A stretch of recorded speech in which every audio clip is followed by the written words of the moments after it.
Nós temos aqui essa disciplina sobre evangelização e discipulado, e ela foi dividida, né, seu planejamento foi dividido em 3 partes.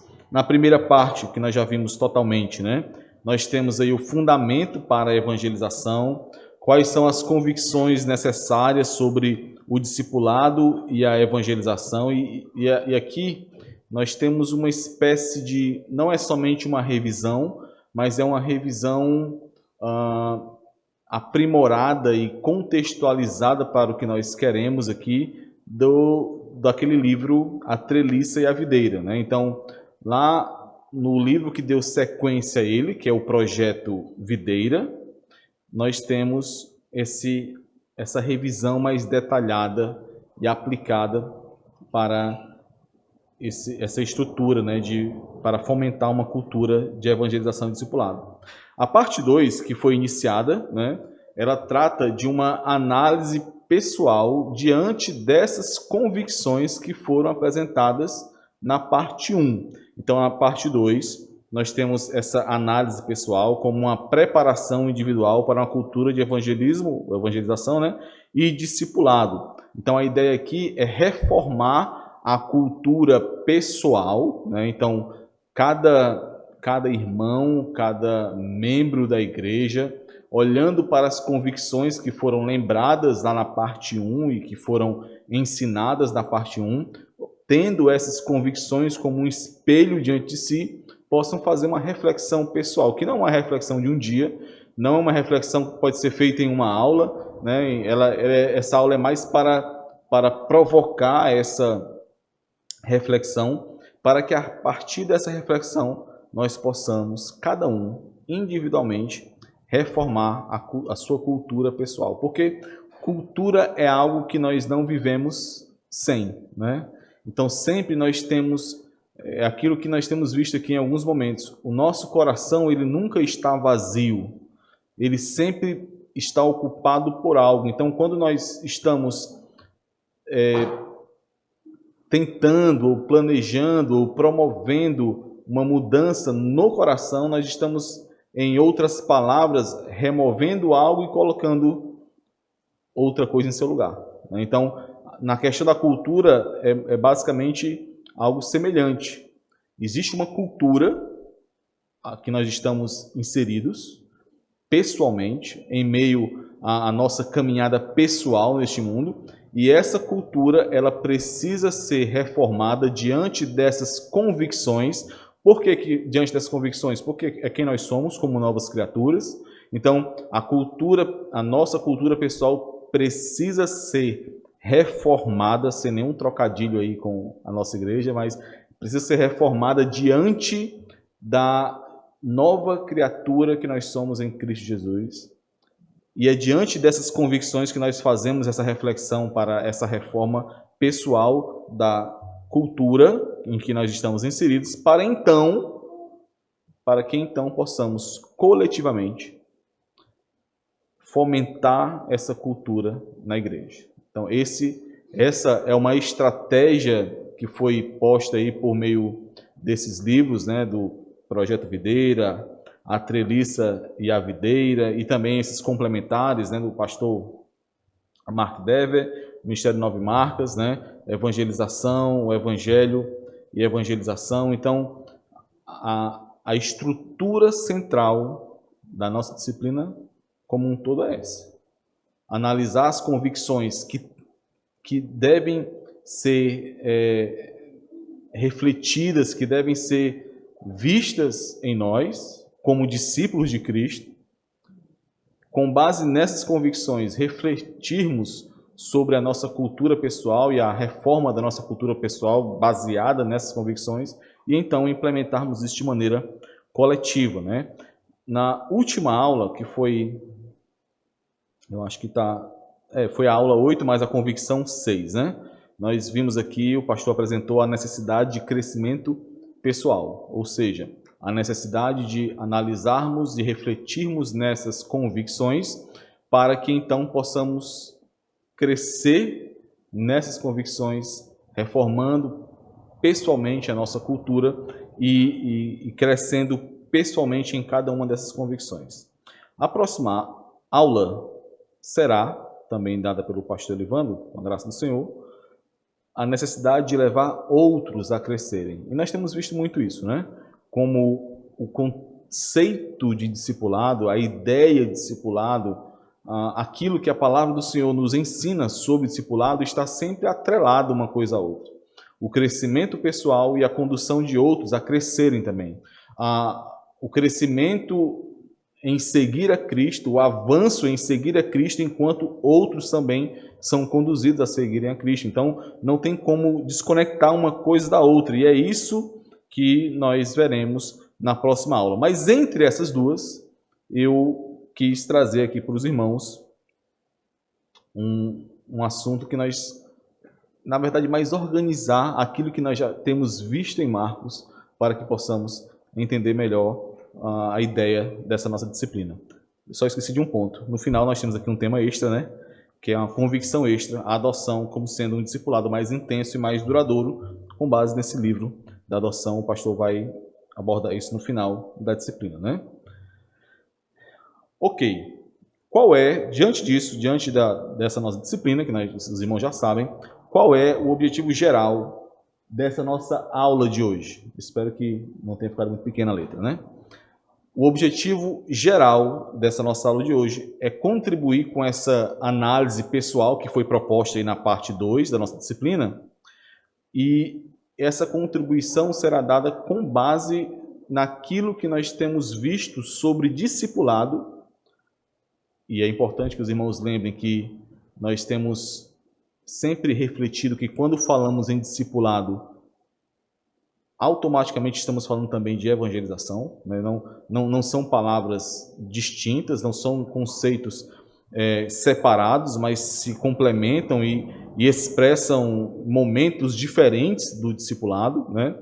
Mas com base no Evangelho segundo Marcos, foram observados, né, nos discípulos do Senhor Jesus Cristo algumas convicções, bem como falhas, e é olhando para essas falhas e essas convicções que nós iremos estabelecer pontos de contato que nos mostrem que as mesmas convicções que foram tratadas e que muitas vezes as mesmas falhas que foram vistas ali também são vistas em nós, e essas convicções precisam ser trabalhadas em nós também, para que possamos, com base nesses textos e nesses exemplos de Marcos, possamos refletir, continuar conduzindo a nossa reflexão e a nossa análise pessoal que foi proposta lá na parte 2. Então, nessa aula, nós teremos uma espécie de panorama geral daquilo que encontramos sobre alguns temas do discipulado em Marcos, para que a partir desse panorama geral nós possamos olhar para os pontos de contato das convicções que foram vistas naqueles discípulos, nas falhas que foram vistas naqueles discípulos, para que assim nós possamos refletir pessoalmente sobre a nossa caminhada no discipulado e na evangelização como algo inerente à nossa caminhada, tá? Até aí, alguma pergunta? Então, como eu falei, irmãos, o que eu fiz aqui, eu vou já falar um pouco melhor sobre isso, né? Eu agrupei vários dos textos que nós já vimos. Eu dei preferência aos que nós já vimos. Existem alguns aqui, poucos que nós não vimos ainda em Marcos, e alguns que eu deixei, que eu optei por não colocar aqui, justamente porque nós não tínhamos visto ainda. Eu dei preferência àqueles textos e pregações que nós já vimos, e agrupei em convicções ou falhas, para que a gente possa estabelecer esses pontos de contato e ver o que aconteceu naquele período com aqueles discípulos e o que acontece hoje, como nós podemos aprender hoje acerca disso. Então, só para ilustrar aqui, eu não sei se os irmãos já viram, tem um projeto Bíblia, né? Bible Project, desculpa aí o inglês, tá? E tem uma versão desse projeto em português, que tem vários vídeos curtos que mostram um panorama geral de cada livro da Bíblia. Então, desde Gênesis, eu não sei se todos já estão traduzidos, eu acredito que a grande maioria sim, mas a ideia é que desde Gênesis a Apocalipse eles possam apresentar rapidamente ali um panorama do livro e o contexto geral do livro. É claro que para que alguém apresente um contexto geral, um panorama geral de um livro da Bíblia, ele tem que interpretar. Então, nisso eu chamo a atenção aos irmãos, né? Então, tem que ter cuidado para que você não esteja ali captando, caso o irmão, alguém for ver de algum outro livro, esteja captando a interpretação específica daquele que fez isso, né? Mas de uma forma geral, essas aulas, esses vídeos que eles preparam, esse material é muito bom. E aqui, só para ilustrar, eu trouxe o de Marcos, né? É interessante. Alguém já viu esse tipo de material? É muito interessante porque vocês estão vendo aqui toda a imagem formada, mas o que ele vai fazendo na hora é desenhando cada ponto desse aí. Por exemplo, aqui nós temos, ó, não vai aparecer aqui não. Aqui nós temos a parte 1, ele divide Marcos em 3 partes, parte 1, 2 e 3, ato 1, ato 2, ato 3, e cada ato desse ele vai na hora lá desenhando, né, apresentando o desenho, sendo formado lá no vídeo, e explicando o que está acontecendo, para que a gente possa ter uma ideia, uma visão geral do Evangelho segundo Marcos. Então, a ideia aqui nessa aula é olhando para esse panorama geral, e em grande parte daquilo que nós já vimos, né, já quase na terceira parte, de acordo com ele aí, nós possamos observar as convicções e falhas dos discípulos e então, com base nessa observação, refletirmos, continuarmos aquela análise pessoal que nos foi proposta desde a aula 6, né, desde o início da parte 2 da nossa disciplina.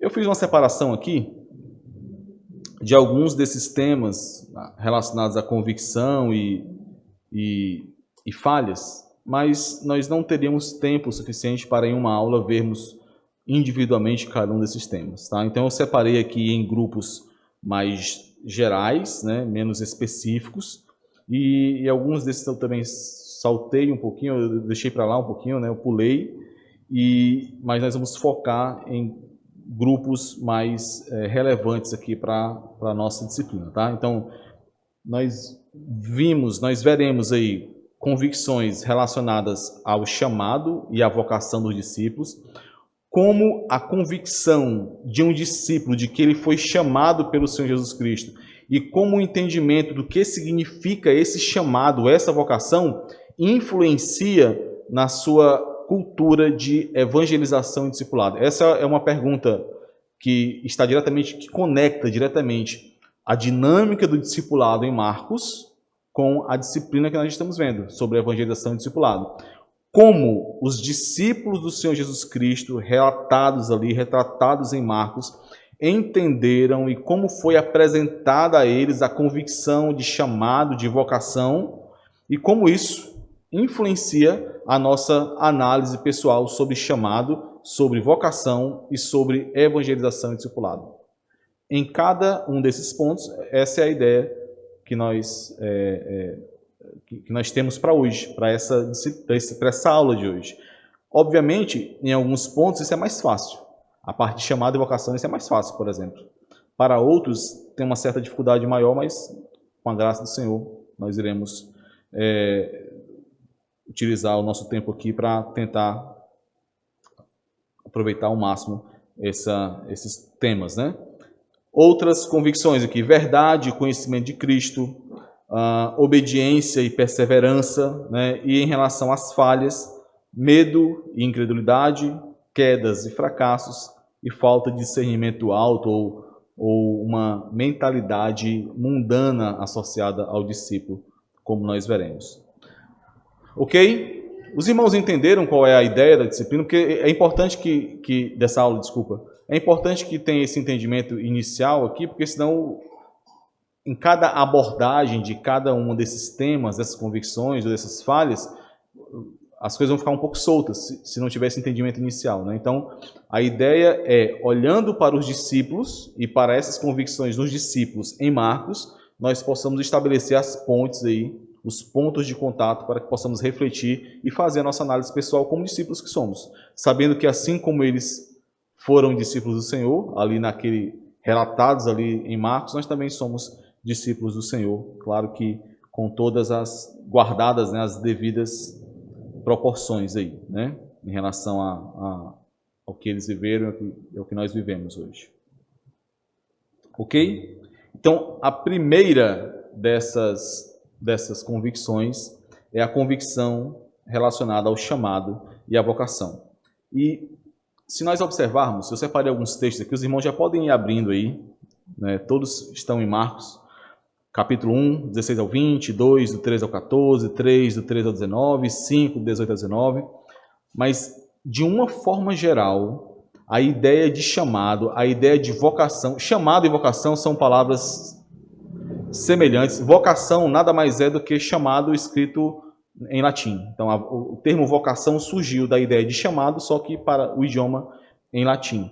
Então, em Marcos, essa ideia de chamado está diretamente conectada a seguir a Cristo. Então, aqueles que eram chamados para seguirem ao Senhor Jesus Cristo, para estar com Ele, como nós vemos explicitamente em um texto em Marcos que nós leremos, mas também, ao mesmo tempo, como nós temos falado aqui várias vezes, também essa ideia de chamado está relacionada a levar outros a seguirem ao Senhor Jesus Cristo. Então, sempre que o Senhor chama, e nós veremos isso, sempre que Ele chama para estar com Ele e para enviar a outros. Para estar com Ele e para enviar a outros. Para estar com Ele para enviar a outros. É sempre para que possam segui-lo enquanto apresentam, testemunham e edificam outros por meio de suas vidas. Então, vamos ler esses textos. Marcos 1,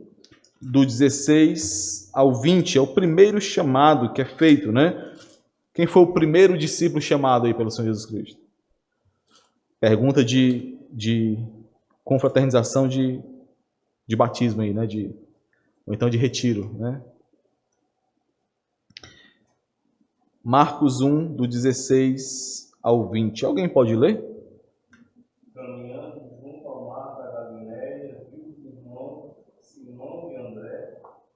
Lançavam a rede ao mar, porque era pescador. Disse-lhe Jesus: Vinde após mim, e eu vos farei pescadores de homens. Então eles deixaram imediatamente as redes e o seguiram. Pouco mais adiante, Tiago, filho de Zebedeu, e João, seu irmão, que estavam no barco, secando ao vento. Logo chamou, deixando eles no barco, seu pai Zebedeu, com os empregados, seguiram após Jesus. Ok. Então, é interessante observar aqui, irmãos, que nesse texto, e aí uma leitura mais rápida e isolada desse texto, pode nos dar a entender esse chamado para seguir a Cristo como algo que elimina toda e qualquer outra atividade neste mundo, né? Como se fosse algo que nos isolasse desse mundo. Essas palavras muito fortes que são utilizadas aqui, de que eles deixaram as redes, deixaram os seus barcos e seguiram ao Senhor. E é claro que aqui existe uma representação fiel do que aconteceu, mas quando nós lemos outros textos e outros discípulos que foram chamados também, e quando nós percebemos todo o contexto do desenrolar de Marcos, nós veremos que esse largar, né, de deixar tudo, esse ato de seguir ao Senhor, lançando fora todas as coisas, né, e seguindo ao Senhor, está muito mais relacionado a uma disposição de mente, de coração, do que um isolamento deste mundo. Obviamente, existem chamados específicos, e os 12 receberam chamados específicos para que pudessem formar ali, né, o fundamento da igreja, para que pudessem receber ali a autoridade e conduzir a igreja do Senhor ali no seu início.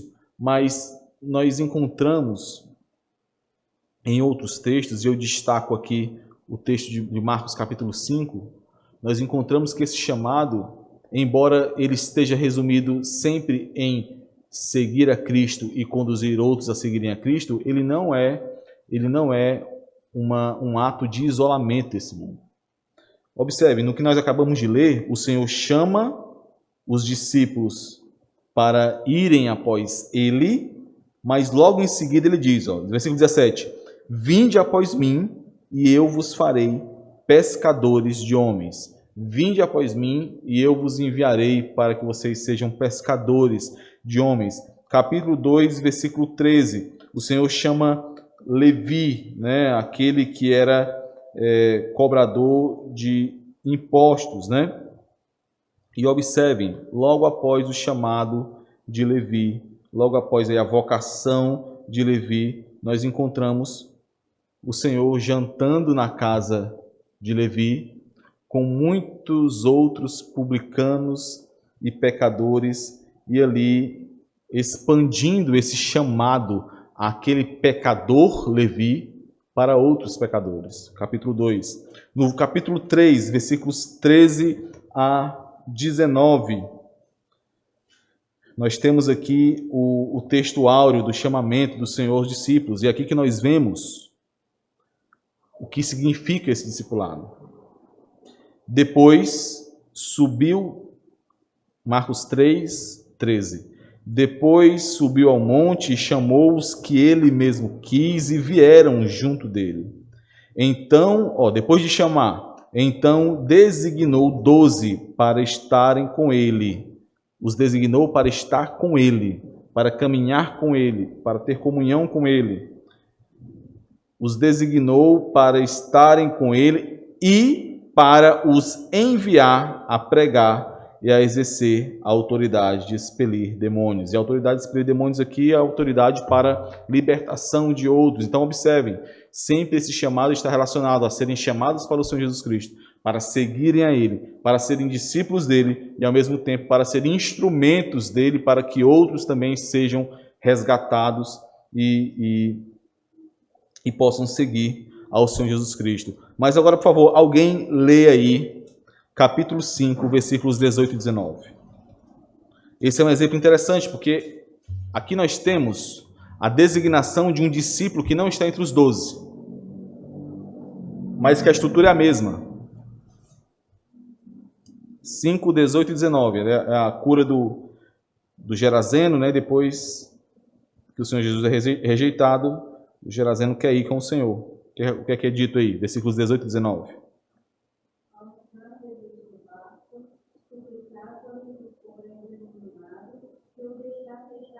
O que é que ele queria? Ele queria estar com o Senhor.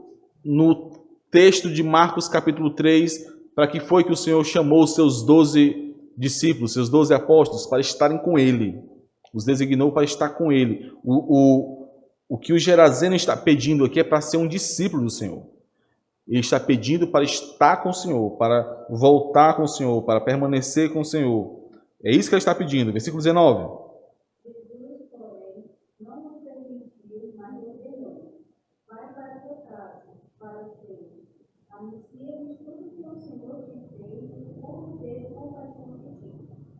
Então, o Senhor deu uma negativa a ele, né? Não, você não vem comigo. Mas o Senhor negou a ele o chamado ao discipulado? Não. Ele não negou, por quê? Porque ele em seguida já o ordenou. Disse, não, você não vem comigo. Mas ele deu uma ordem a ele. Vai para a tua casa. Enviou ele para alguém, né? Vai para a tua casa. Anuncia para os teus, e anuncia tudo que o Senhor te fez e como teve compaixão de ti. E se os irmãos lembrarem, um pouco mais à frente, quando o Senhor saiu dessa região quase que expulso. Não foi expulso porque aqueles que queriam que ele se retirasse tinham medo dele. É o que o texto nos diz, né? Eles temeram ao Senhor depois ali da situação dos porcos e pediram ao Senhor que se retirasse. Mas ele não foi bem recebido ali não, né? Mas algum tempo depois, quando ele retorna àquela região, o texto não deixa isso claro, mas é o que nós somos levados a entender, que a pregação e a proclamação que foi feita pelo Gerazeno aqui, levou aquele povo a ansiar pela presença do Senhor Jesus ali. Porque quando ele retorna, todos vão em direção ao Senhor Jesus Cristo, e buscam a Ele pedindo por cura, pedindo por ajuda, pedindo por sua presença ali entre eles. Então, observem, aqui, esse ex-endemoniado Geraseno, que queria ser um discípulo do Senhor. Ele foi recebido como um discípulo do Senhor, foi chamado em meio à sua cura milagrosa, à sua libertação milagrosa, e ao ser chamado, ele foi enviado sim, mas não com a mesma vocação, não com o mesmo chamado que os 12 receberam. Com outro chamado, para que permanecesse entre os seus, na sua casa, e ali anunciasse todo... E é interessante, os irmãos devem lembrar, que o que ele vai anunciar é exatamente o Evangelho, porque o Senhor diz assim, ó, anuncia-lhes tudo o que o Senhor te fez, anuncia o que Deus fez por ti. E o anúncio do Geraseno é o que Jesus fez a ele. Então ele está anunciando que Jesus é Deus, que Jesus é o Deus que veio para resgatar. Então ele está anunciando o Evangelho ali entre os seus. Esse chamado, irmãos, ao mesmo tempo, e essa é uma convicção que nós precisamos manter em nossas mentes. Esse chamado, essa vocação, ao mesmo tempo em que nos arranca do reino das trevas, que nos arranca do domínio do pecado, do domínio deste mundo, mudando tudo o que há em nós, nos dando um novo coração, nos fazendo uma nova criatura por meio do novo nascimento, esse chamado não nos aliena, não nos torna como pessoas que estão totalmente isoladas neste mundo. E quando eu falo, é claro que nós somos arrancados do mundo como aquele governo das trevas, mas nós continuamos nesse mundo como instrumentos do Senhor, nesse mundo, nessa terra, né? nessa presente era, como instrumentos do Senhor, para que esse chamado possa ser completado em nossa vida. Sendo chamados para servir ao Senhor, para seguir a Ele, e ao mesmo tempo para sermos enviados a outros como instrumentos dessa salvação. Esse chamado não nos aliena, mas nos faz entender e utilizar tudo o que temos e onde estamos a favor do Senhor. Esse nós vamos falar um pouco mais sobre isso, mas já adiantando, essa foi uma doutrina essencial no período da Reforma. Porque no período da Reforma, um pouco antes da Reforma, a Igreja Romana, né, ela ensinava e ela tinha como doutrina básica que somente aqueles que se separavam como sacerdotes, como monges, como aqueles que se isolavam deste mundo, que exerciam algum tipo de cargo eclesiástico, somente estes haviam recebido um chamado do Senhor para serem instrumentos dele. E a reforma veio como um contra-ensino, né, com uma doutrina contrária a essa, argumentando com base nos textos de 1 Pedro, sobre o sacerdócio de todos os santos, com base em toda a estrutura neotestamentária de chamado, de vocação, argumentando que todos os cristãos são chamados por Deus como sacerdotes de Cristo para viverem e para lutarem fielmente em 3 arenas da vida. Esse foi o ensino básico da reforma. O lar, a igreja e o Estado, né, como governo dos homens.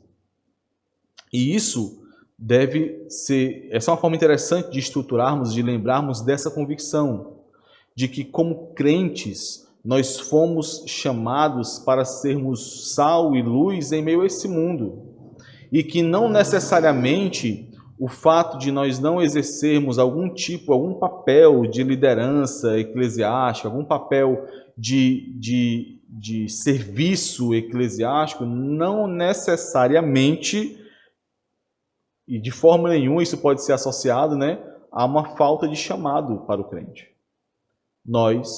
Todo aquele que foi chamado pelo Senhor Jesus Cristo, e essa é uma verdade que muitas vezes é esquecida, todo aquele que foi chamado, que foi salvação, não é um ato simplesmente de ser tirado de uma perdição, não é somente isso, de ser removido da perdição, não é somente isso, mas é de ser chamado para fazer parte do corpo de Cristo, da família de Deus, ser alistado para ser um instrumento do Senhor. Então, essa convicção precisa estar muito clara em nossas mentes.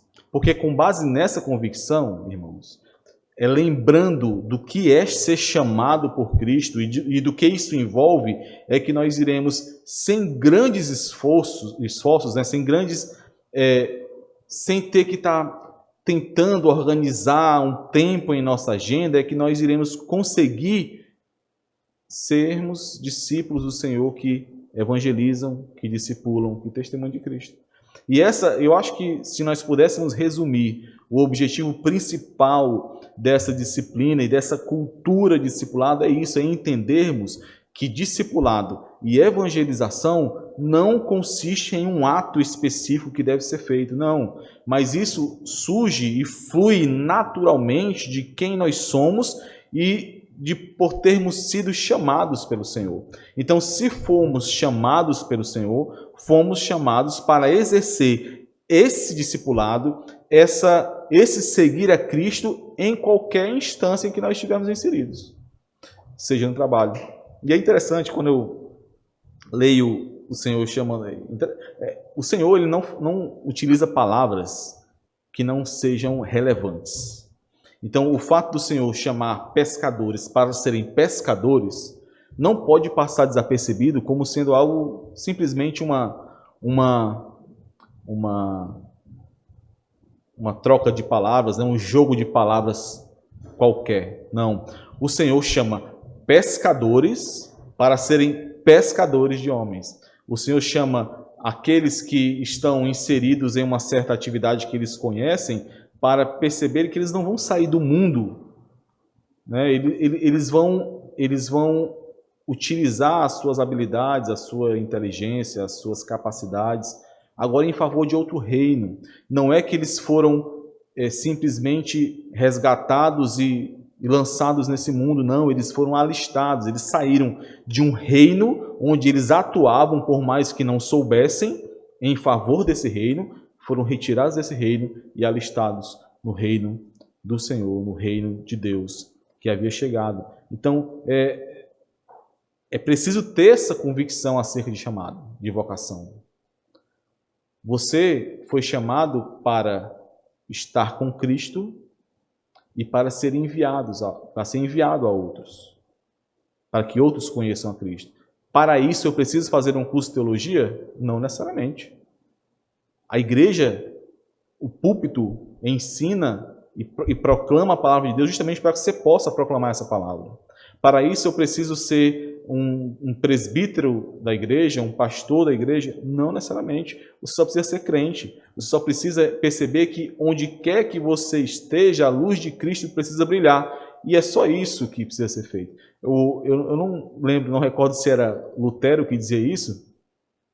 Não lembro agora se era Lutero ou Calvino. Mas um dos dois dizia que o evangelho é um leão que não precisa ser domesticado, ele só precisa ser solto. Então, uma vez ele sendo solto, ele faz o seu trabalho, ele alcança o seu objetivo.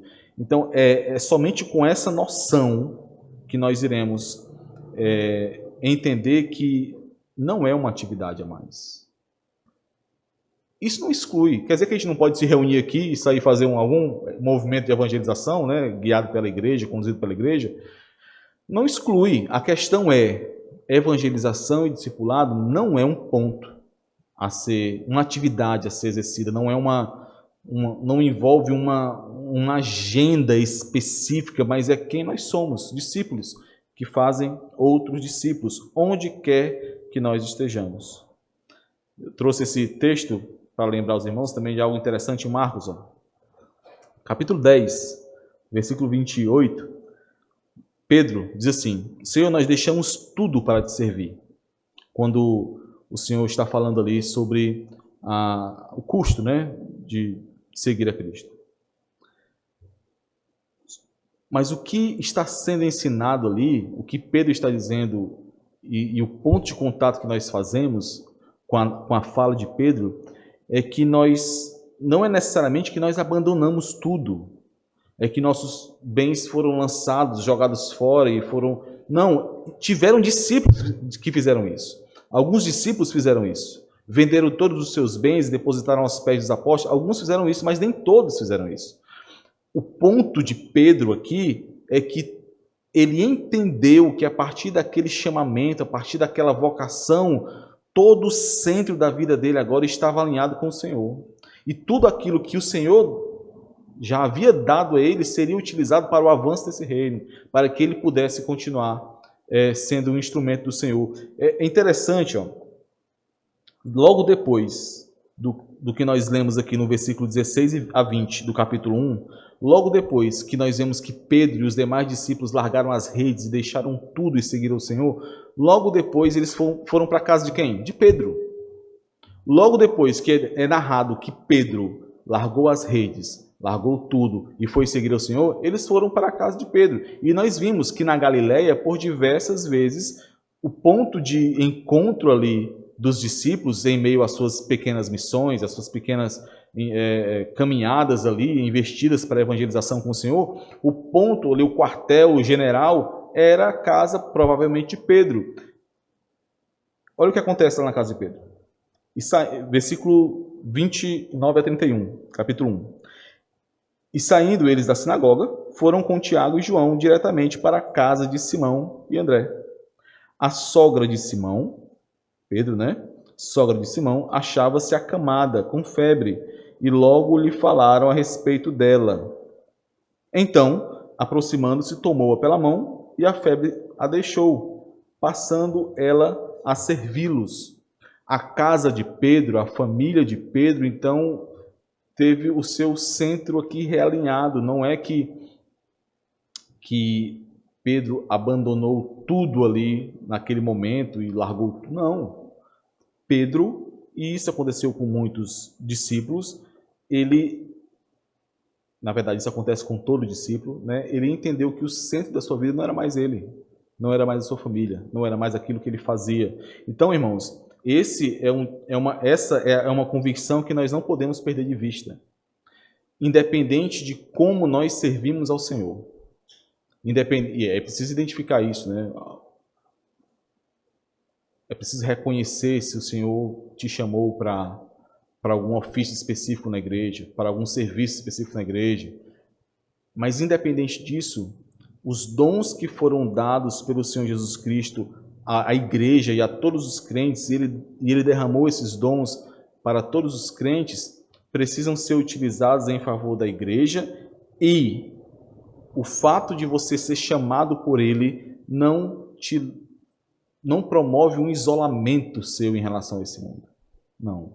Mas, muito pelo contrário, te envia a este mundo como sal e luz, para que outros sejam chamados.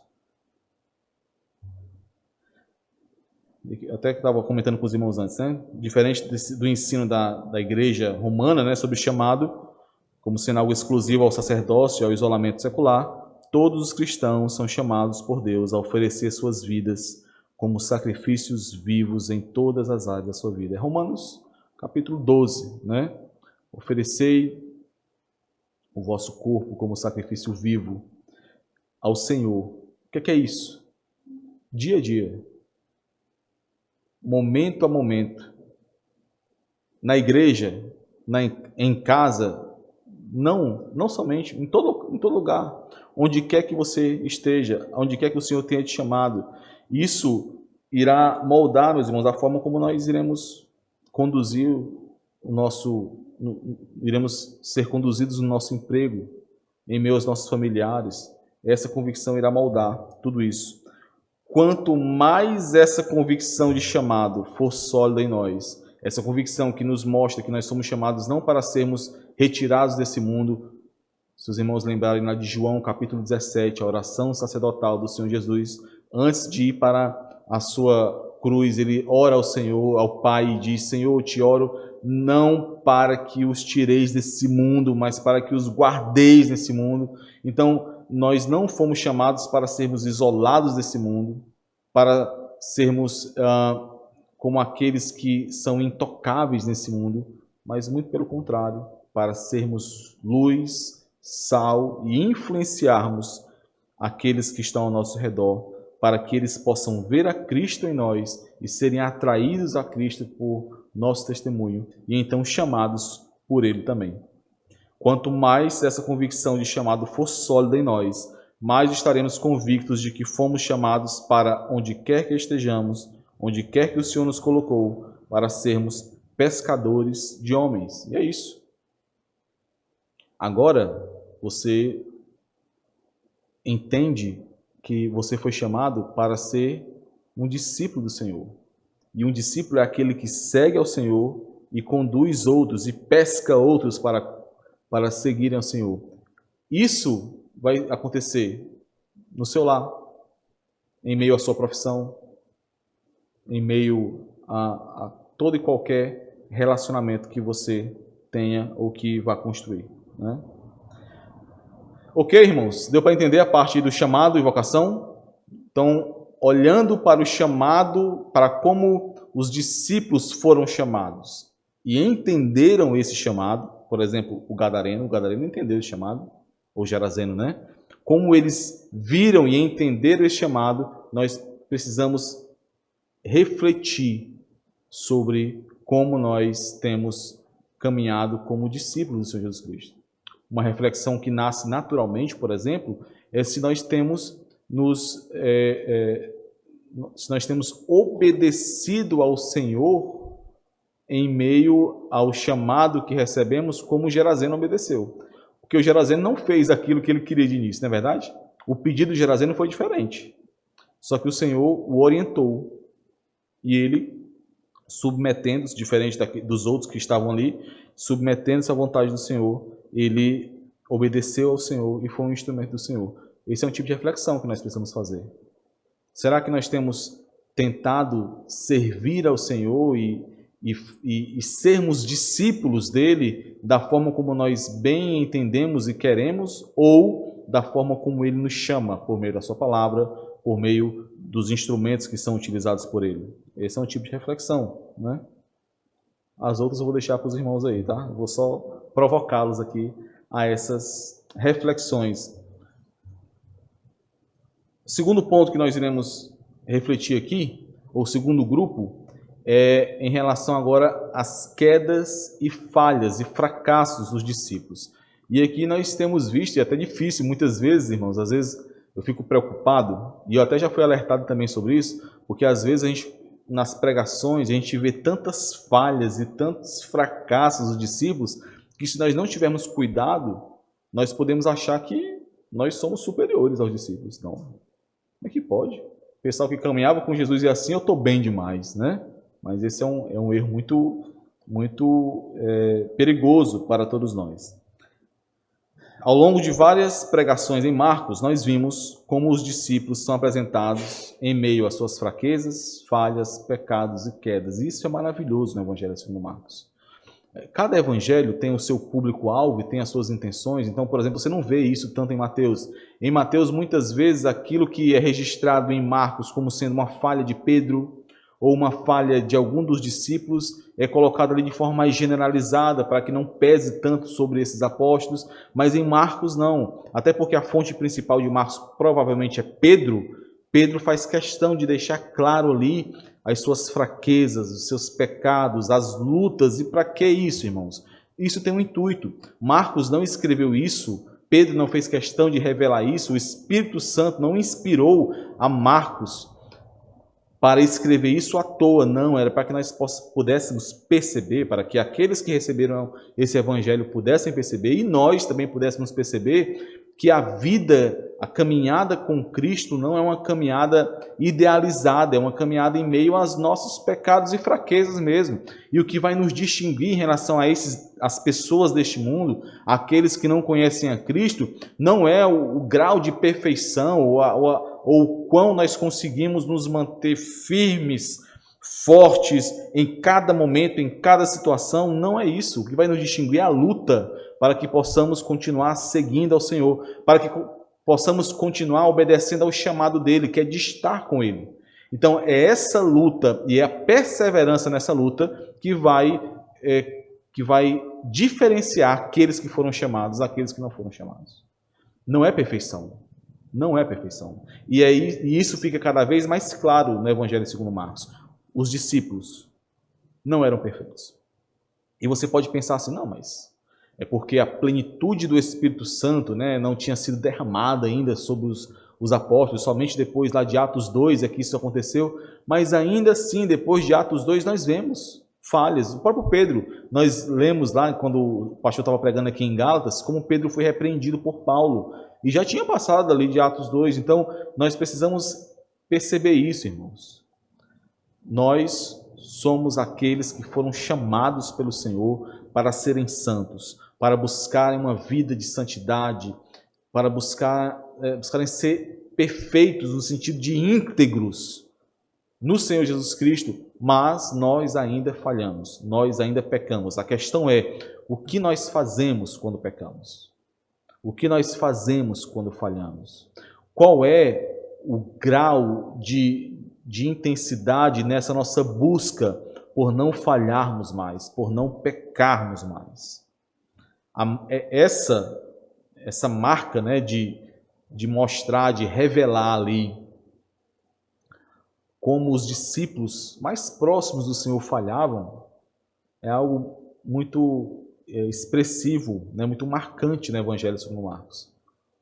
Nós vimos isso várias vezes com Pedro, Tiago e João. Lembram de como Tiago e João tinham acabado de ouvir o Senhor Jesus falando, nós vamos ver esse texto, sobre a sua morte, que ele seria entregue, que ele seria morto, que ele ressuscitaria, e após terminar a sua fala, o que Tiago e João buscam ao Senhor para pedir que eles recebam notoriedade, autoridade, destaque em relação aos demais.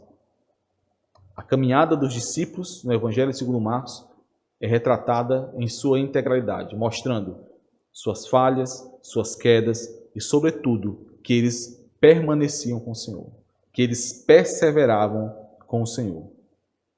Alguns exemplos aqui dessas quedas e fracassos, eu dividi aqui em dois grupos, né? Medo e incredulidade, como um grupo desses relacionados às suas quedas e fracassos, e também a influência do mundo e de Satanás ainda conduzindo muitas vezes ali a mente dos discípulos, o que acontece muitas vezes conosco. Alguns textos, né? Marcos capítulo 4 e Marcos capítulo 6, Marcos 9 e Marcos 16. Nós vamos abrir somente Marcos 4 e Marcos 6, tá bom?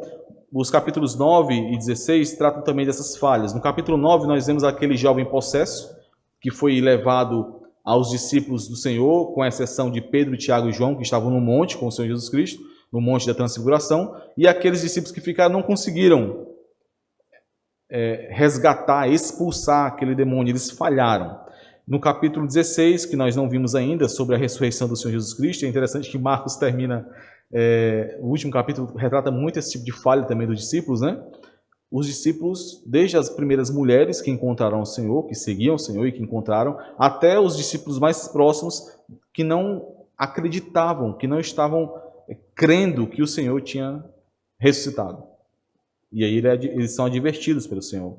Mas vamos ler capítulo 4 e capítulo 6. Capítulo 4, 38 ao 41. O Senhor Jesus acalmando a tempestade, né? E capítulo 6, do 46 ao 52. Por favor, leiam aí.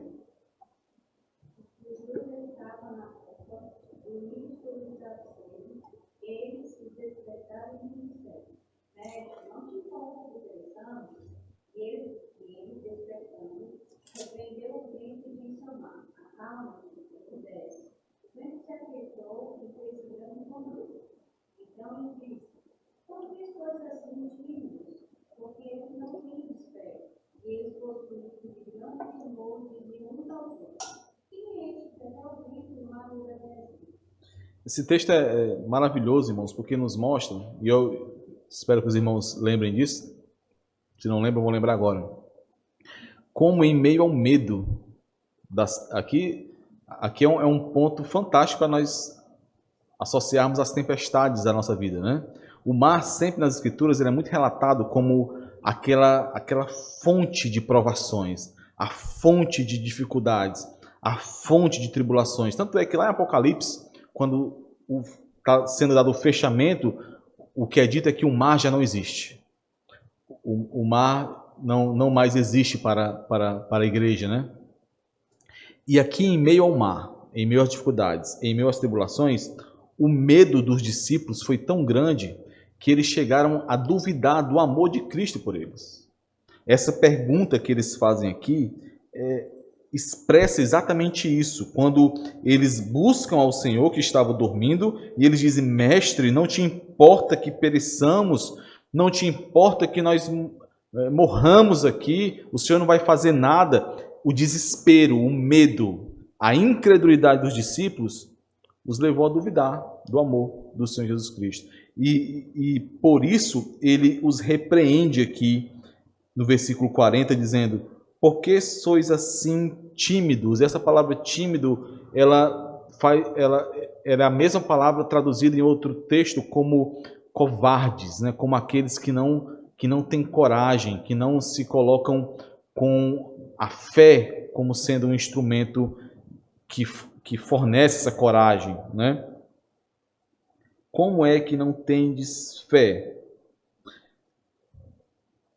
É algo, um medo. Alguém quer falar, hein?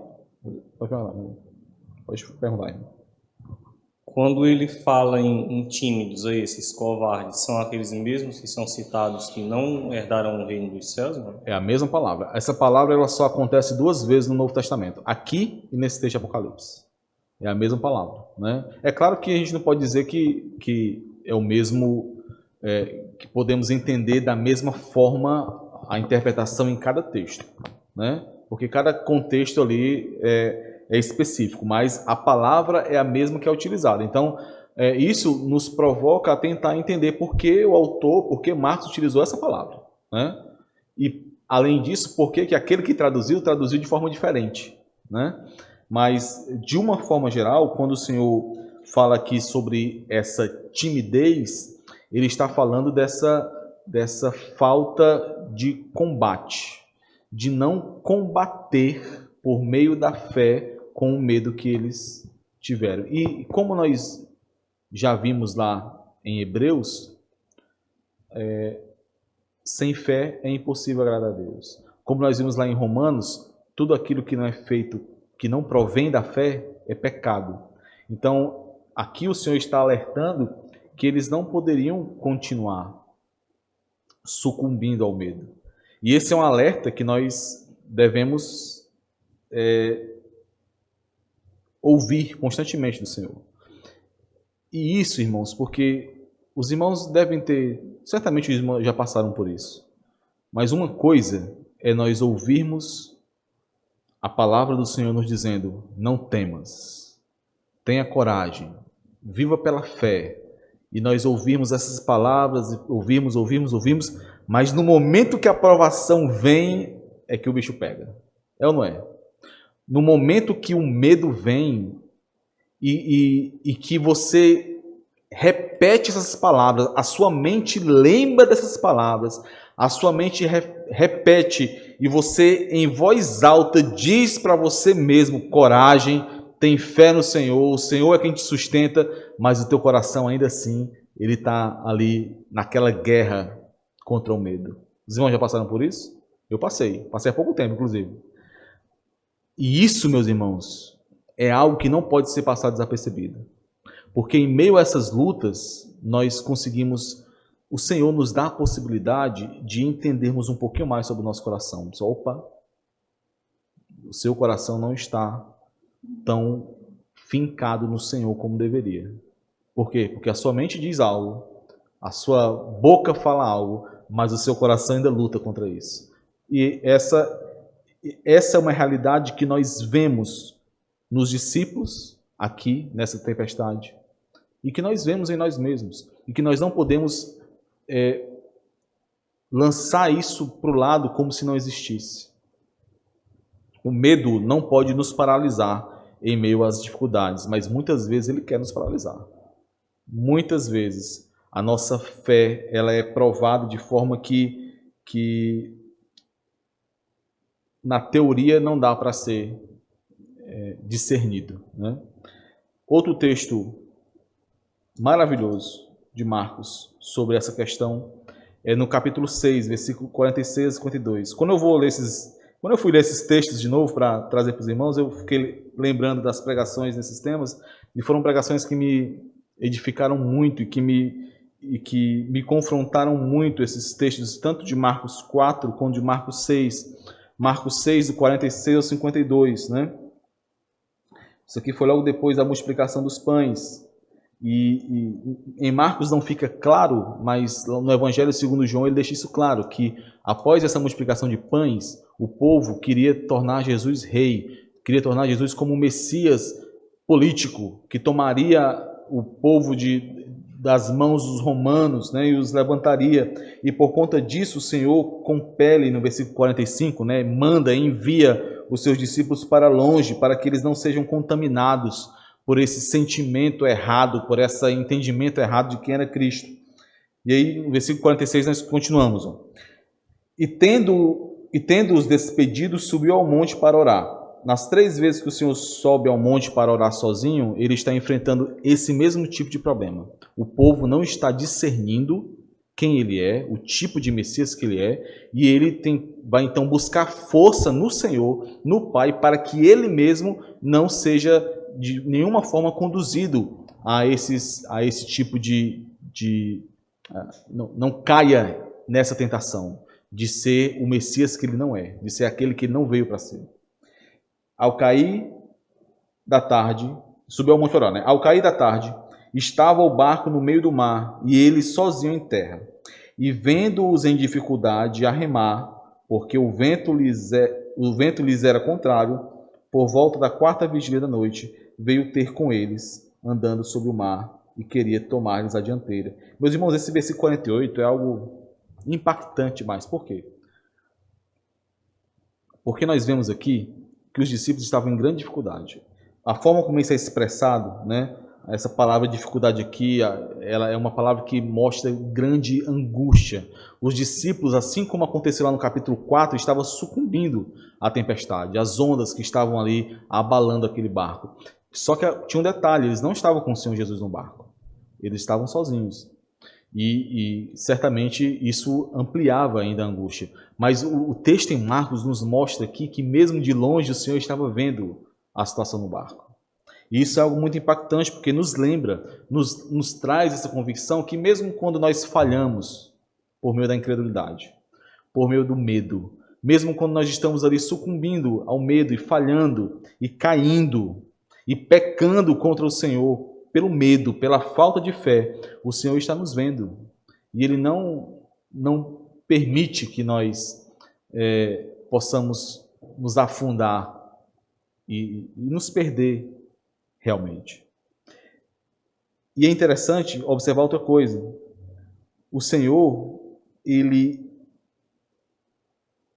por esse cuidado com os discípulos, ao vê-los em dificuldade, ao ver que eles estavam perecendo, o Senhor, Ele utilizou recursos sobrenaturais para que pudesse ajudar os seus discípulos. Ele fez aquilo que nenhum homem poderia fazer, e é isso que o versículo está especificando, porque para o judeu e para as civilizações antigas, os romanos que receberam esse evangelho também entenderiam isso. Não existia a possibilidade de um homem andar sobre o mar. Somente um Deus, somente o Deus Todo-Poderoso poderia andar sobre o mar. Então, Marcos está mostrando aqui que o Senhor utilizou de recursos sobrenaturais que nenhum homem poderia utilizar, que somente o próprio Deus poderia utilizar para que os seus discípulos recebessem, experimentassem o seu bem.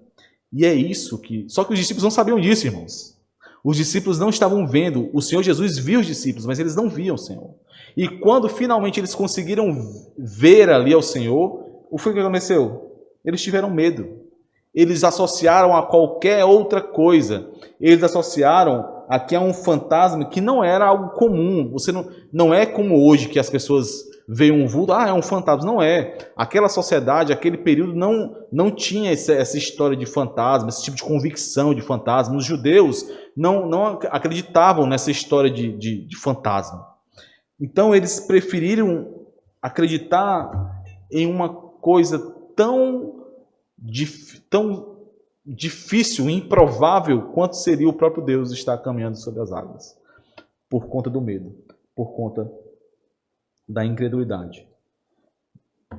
Essa convicção de que o Senhor, Ele está nos sustentando e olhando por nós, mesmo quando nós não conseguimos enxergar, ela irá nos sustentar também em meio às lutas, em meio às provações, em meio às dificuldades que nós enfrentamos para sermos as testemunhas que deveríamos ser, por sermos quem somos em Cristo.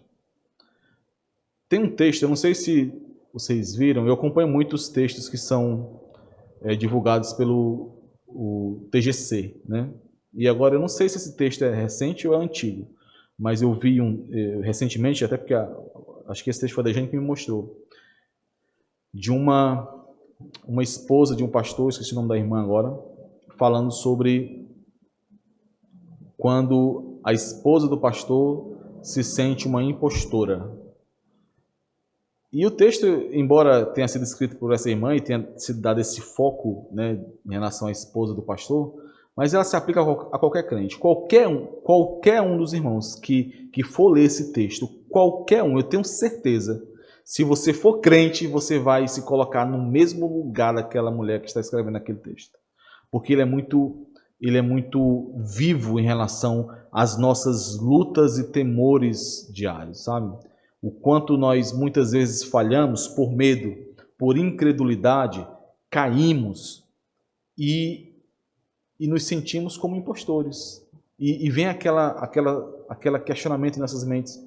Rapaz, será que eu sou realmente um discípulo de Cristo? Por falhar assim, por cair assim? Mas é nesse momento que nós nos lembramos das convicções que nós temos, do chamado que nós recebemos, de que nós somos sustentados pelo Senhor. Depois, leiam esse texto. Eu vou ver se eu mando o link para os irmãos.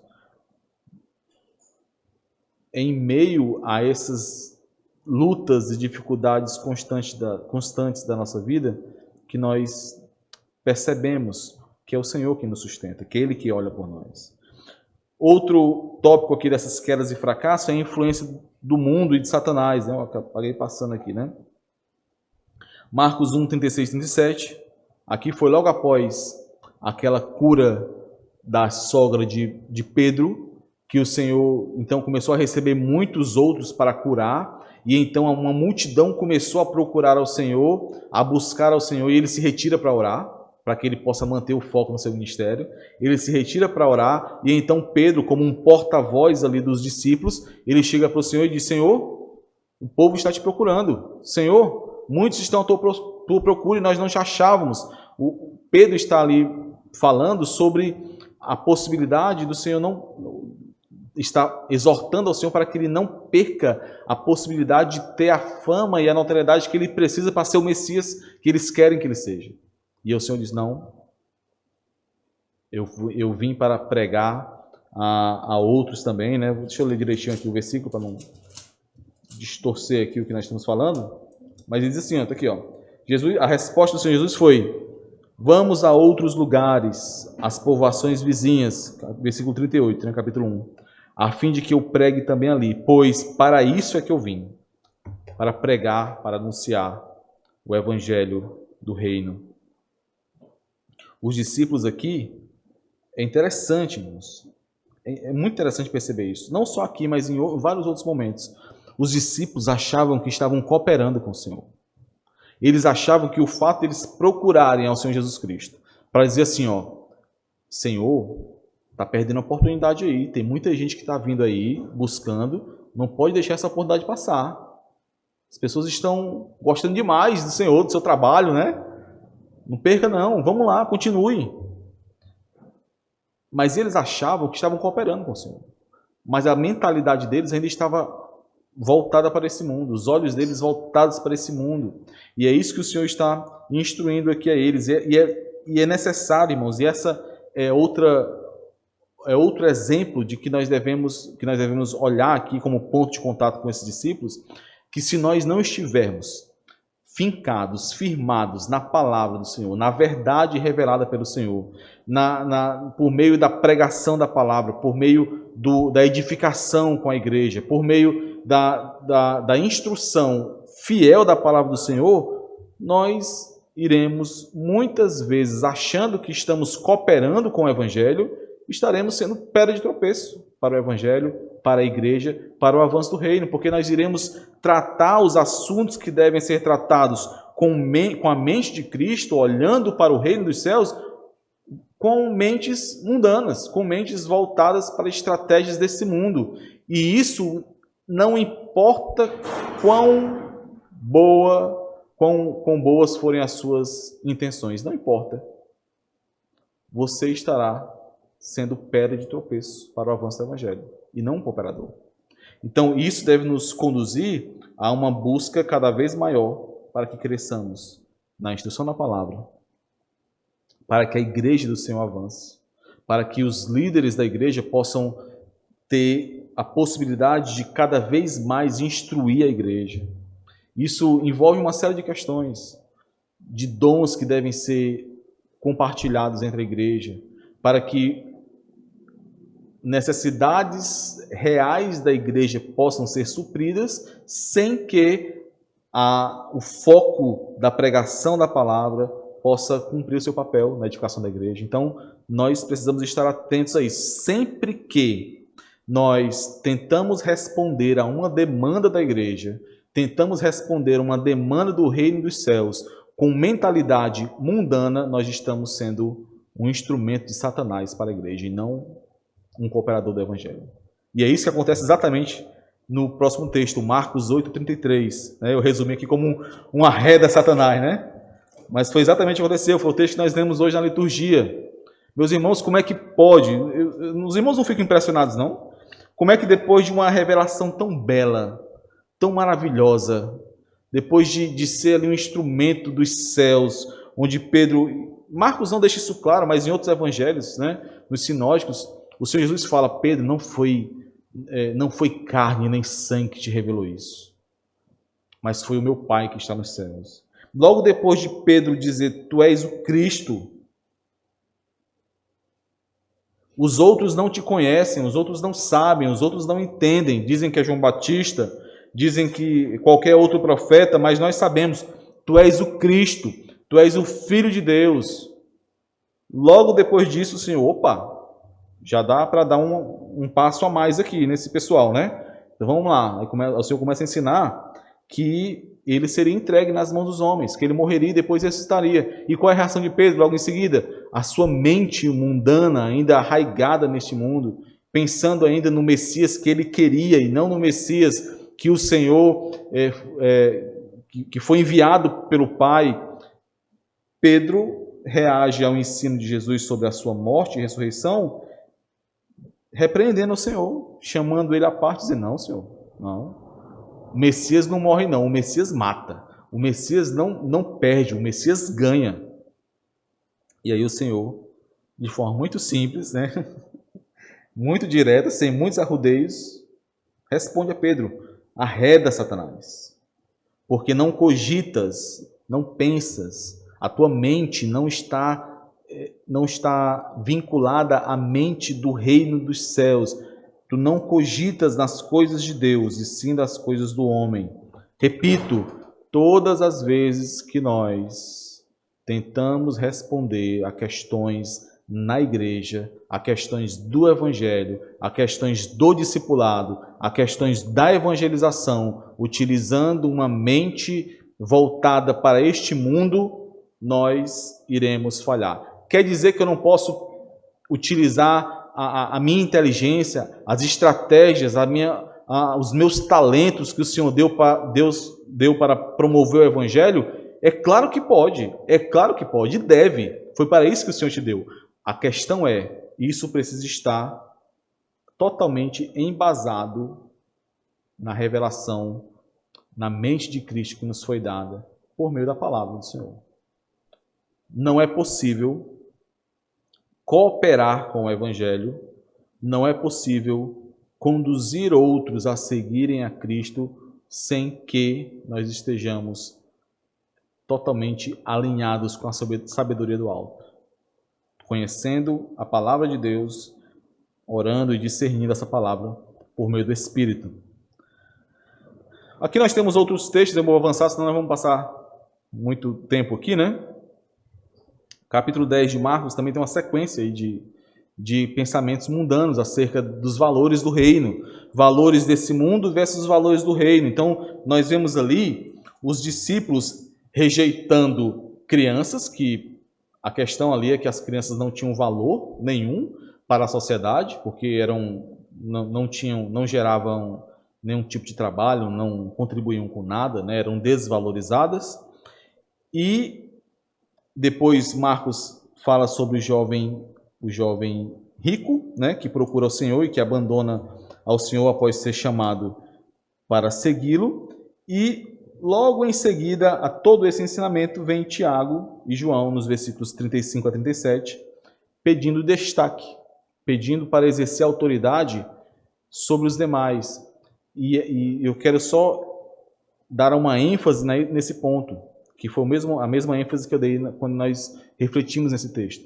A autoridade no reino dos céus, a autoridade na igreja, entre os santos, a autoridade da palavra daquele que discipula, daquele que testemunha de Cristo, daquele que evangeliza, essa autoridade nunca é e jamais pode ser confundida com a autoridade do reino desse mundo. A autoridade dos homens desse reino de trevas é uma autoridade que tenta subjugar outros, que tenta ser servido por todos. No reino dos céus, não. A autoridade é aquela autoridade que te faz servo de todos, servo de muitos, que te faz entender que é muito melhor. Nós vamos ver isso hoje à noite na pregação da palavra, se assim o Senhor permitir. É muito mais benéfico para o reino perder uma discussão do que perder a possibilidade de manter uma ponte para a evangelização. É muito melhor passar por aquele que não tem todas as respostas, até porque você não tem mesmo, do que ser aquele tido como alguém que só sempre quer ter a razão e sempre sabe de tudo e por isso fecha uma ponte com outros. A lógica da autoridade, a lógica do serviço no reino dos céus é totalmente diferente do serviço e da autoridade no reino deste mundo, no reino das trevas. Esse é um ponto que nós não podemos nos esquecer quando formos fazer a nossa análise pessoal sobre como as convicções dos discípulos, daqueles que são discípulos de Cristo, estão presentes em nossa cultura pessoal. Por fim, irmãos, nós temos aqui outras convicções que eu deixei para o final porque é importante lembrarmos disso tanto em Marcos como na nossa caminhada, que é a perseverança e a obediência dos discípulos. Se nós não tivermos o cuidado necessário, como já comentei, nós facilmente iremos considerar que nós somos mais fiéis que aqueles discípulos que tanto falharam, que tanto caíram, que negaram o Senhor. Eu não citei esse texto aqui, né, mas porque nós não vimos ainda, mas como esquecer de quando Pedro negou ao Senhor por 3 vezes, né? Na verdade, Marcos diz que não é por 3 vezes mesmo, porque Marcos inverte uma questão aí do canto do galo e do número de negações. Mas como esquecer? Como esquecer de Tiago e de João, ouvindo sobre a morte do Senhor e buscando, é como se dissesse, não, Senhor, já que tu vai morrer, não esquece de antes de morrer, deixar a gente aqui no comando, né? Como esquecer do medo e da falta de compreensão quando eles viram, testemunharam o Senhor multiplicando pães e peixes, e logo depois ficaram preocupados porque a gente esqueceu o pão, como se o Senhor, o mesmo Deus que multiplicou e gerou ali mais de 5.000 pães, não pudesse multiplicar outros ou alimentá-los.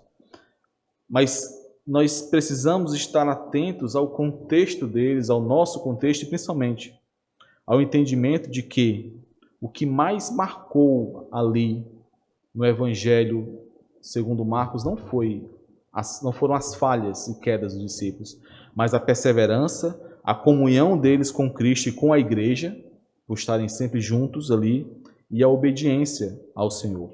Então, eu dividi aqui em 2 pequenos grupos também, né? a perseverança, a convicção de perseverança e de obediência em meio à submissão à verdade e em meio à suspeita de si e confiança no Senhor.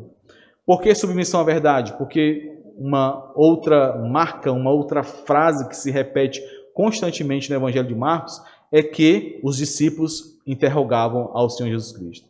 Se os irmãos perceberem, sempre que o Senhor dava algum tipo de ensino oculto aos demais, por meio de parábolas, os discípulos vinham e interrogavam o Senhor. O que significa? O que isso quer dizer? Da mesma forma, sempre que o Senhor trazia algum ensino claro, explícito, mas que confrontava, que ia de encontro à tradição, às convicções de judeus que eles tinham, né? As convicções de nascença, de nação que eles tinham. Sempre que isso acontecia, fariseus, escribas, saduceus saíam com raiva, querendo matar ao Senhor, a multidão se calava e não perguntava nada, simplesmente ia embora, mas os discípulos iam lá e interrogavam o Senhor.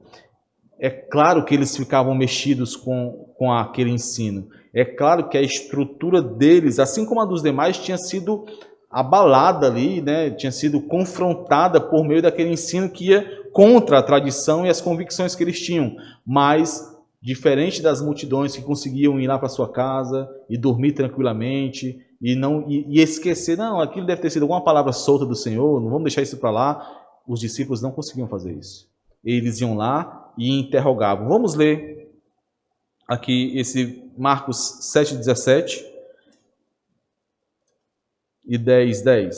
O Marcos 4 é aquela sequência de parábolas, né? A parábola do semeador, a parábola do grão de mostarda, e o Senhor explica ali que ele ensina por meio de parábolas para que aqueles que não entendem, realmente não entendam e não vejam, mas aos discípulos ele ensina, porque eles perguntam também.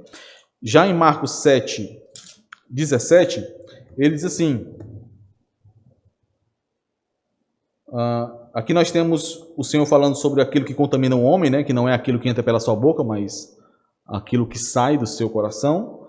E então, quando chegou em casa, versículo 17, quando entrou em casa, deixando a multidão, os seus discípulos o interrogaram acerca da parábola. Por quê? Porque eles não conseguiram compreender como é que o fato deles sujarem as suas mãos, ou o fato de toda a lei de Moisés ensinar que o homem sim ficava impuro, dependendo de onde ele tocasse. Se ele tocasse no animal morto, se tocasse em alguém impuro, ele ficaria impuro. Como é que isso não valia mais? Como é que era o coração que importava agora? Eles foram mexidos por aquele ensino, eles foram confrontados, eles foram ali, tiveram as suas estruturas abaladas por aquele ensino. Mas eles não simplesmente deixaram passar, simplesmente tentaram diluir aquilo com o tempo. Não, eles interrogaram o Senhor, buscaram a verdade no Senhor e então submeteram à verdade. E essa, meus irmãos, é uma característica que não pode fugir, que não foge a nenhum discípulo. Todo discípulo do Senhor será confrontado pela palavra. Eu tenho certeza que todos os irmãos aqui já foram feridos pela palavra. Já foram incomodados pela palavra, no sentido de a palavra ela chega aos seus ouvidos e você não pode. Eu não vou abrir mão disso. Eu não vou me dobrar diante disso. Isso aí não é o que a palavra está dizendo, não. Isso aí é o pregador que está dizendo, isso é a vontade do pastor que está querendo ser feita aí. Eu não vou fazer isso. Pode ter acontecido isso com você, mas certamente o discípulo do Senhor Jesus Cristo é aquele que, quando é ferido, quando é confrontado, quando ele entra em luta com a palavra, ele corre para o Senhor, ele interroga o Senhor. E interrogar aqui dessa ideia de perguntar, de ouvir, de buscar a explicação no Senhor, e não na sua própria mente, não nas suas próprios desejos e vontades do coração. Então, essa convicção de perseverança é fundamental para que nós possamos refletir sobre a nossa caminhada como discípulos e como aqueles que são instrumentos para outros.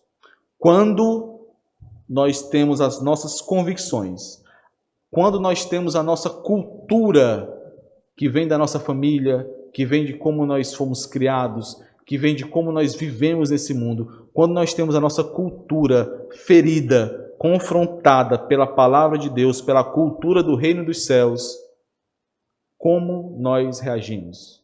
Como esses discípulos que buscavam o Senhor, buscavam e confiavam na verdade que era dada pelo Senhor, revelada pelo Senhor, ou como a multidão que conseguia dormir, ir para casa sem nenhum problema, deixava isso para lá, depois isso se acerta, ou até como os fariseus, né, que buscavam matar ao Senhor. Eu quis, ao longo de toda essa aula, só tratar em Marcos, mas eu abri uma seção aqui. João capítulo 6, versículos 22 a 71, nós temos ali muitos discípulos sofrendo esse processo de serem impactados pela verdade do Senhor. Aquilo que eles conheciam da lei de Moisés foi totalmente confrontado pelo Senhor, o Senhor dando a verdadeira interpretação daquilo que eles não conheciam, mostrando o que era o maná do alto, que ele era o pão da vida, e isso confrontou frontalmente os discípulos que estavam ali. E nos versículos 67 a 69, nesse parágrafo aí, nós temos muitos desses discípulos abandonando ao Senhor, porque eles não suportaram essa ferida da palavra. Eles não suportaram, eles se escandalizaram. A partir do versículo 60, nós vemos que muitos discípulos se escandalizaram. E então, versículo 67, vou ler a partir do 66 aqui. À vista disso, muitos dos seus discípulos o abandonaram e já não andavam com ele. Então perguntou Jesus aos 12, porventura quereis também vós outros retirar-vos? Respondeu-lhe Simão Pedro, como um porta-voz dos apóstolos aqui, dos 12. Senhor, para quem iremos? Tu tens as palavras da vida eterna, e nós temos crido e conhecido que tu és o Santo de Deus. Essa é a resposta de um discípulo. Por mais que chorando, por mais que sabendo que as consequências daquela ferida irão tomar a sua vida. Mas essa é a resposta do discípulo. Senhor, para quem? Se o Senhor está dizendo que isso é bom e que tal coisa é má, para onde eu iria? Como eu poderia argumentar contra o Senhor? A resposta de um discípulo é essa. Para quem iremos, Senhor? Só tu tens a palavra da vida eterna. Não é o que a minha mente e o meu coração querem. É o que a tua palavra diz que é bom. Essa é a resposta do discípulo. Essa é a convicção daquele que trilha o caminho do discipulado. O segundo subgrupo aqui da perseverança e obediência é a suspeita de si e a confiança no Senhor. Eu achei interessante, eu só encontrei esse versículo em Marcos sobre essa suspeita de si. É interessante, eu não vou nem ler com os irmãos aqui, depois nós vamos ver. Marcos 14, 19, quando o Senhor na ceia diz que um dos que está ali irá traí-lo, e é interessante como mudou aqui a perspectiva dos discípulos, quando todos eles começam a se angustiar e a chorar com medo de que eles sejam esse traidor.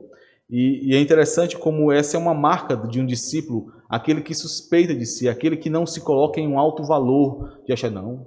Inclusive, embora logo depois isso tenha acontecido com Pedro, né? Quando Pedro disse assim, Senhor, de forma nenhuma eu te negarei, eu morrerei com o Senhor. E depois ele negou. Mas essa necessidade de suspeitar de si é algo constante na vida do discípulo, né? E por fim, eu gostaria de ler aqui com os irmãos o finalzinho de Marcos. Por quê? Porque nós vemos muita pancada nos discípulos ao longo de Marcos, né? Nós vemos os discípulos falhando, caindo, errando, até quase os últimos versículos de Marcos. Bem nos últimos mesmo, até os últimos eles estão aqui sendo advertidos porque não creram no Senhor.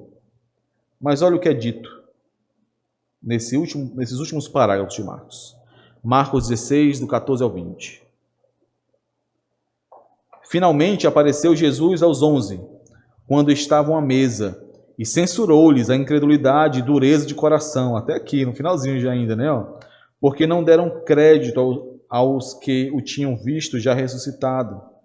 E disse-lhes, Ide por todo o mundo e pregai o evangelho a toda criatura. Quem crê e for batizado será salvo. Quem, porém, não crê será condenado.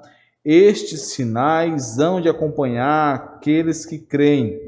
Em meu nome expelirão demônios, falarão novas línguas, pegarão em serpentes, e se alguma coisa mortífera beberem, não lhes fará mal. Se impuserem as mãos sobre enfermos, eles ficarão curados.